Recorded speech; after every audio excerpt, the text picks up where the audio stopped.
surrender. You have to surrender. Who am I surrendering to, and what am I surrendering?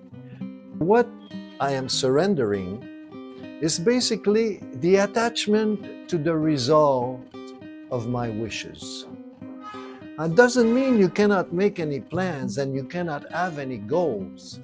But if you are attached to the result of what your expectations are, you become enslaved, and therefore you create interference. If you just do your best and revel in the knowledge that you have done your best, you are surrendering the outcome. Come what may, it will be what it is supposed to be. Life is for learning. If it turns out great, fine, because it's supposed to be. And if it doesn't work, there is a reason. What is the lesson? When life tells you no, instead of feeling sorry for yourself, learn from that. Every negative intervention of life is a lesson.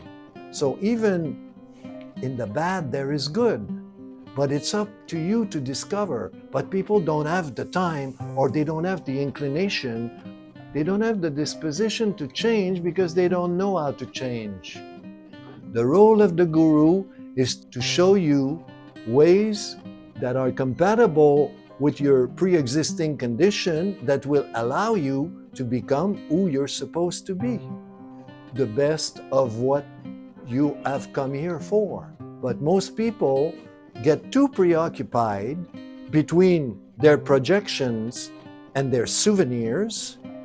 They forget the present moment, and therefore they're always going back between one and the other, and there is no surrendering because they are backed by the past and they are wishing for the future. And then you don't have time to be or not to be. That is the question. Well, a lot of people choose not to be without even realizing it. They choose to do. Do I do to be, or do I be to do? You better do to be than be to do, because otherwise you are enslaved to doing. So you are not surrendered. When you surrender all control is when things happen your way, because there is no interference in the energy, there is no interference in the point of view, and everything flows the way it's supposed to. I'm not saying there's never a bump in the road, but it's a bump. It's not like you hit the truck head on. Then you see the perspective and you can see why it happened the way it happened, and you understand, and the knot is undone, and you continue without becoming careless or indifferent. You have to let it pass through you. You have to loosen up your cells.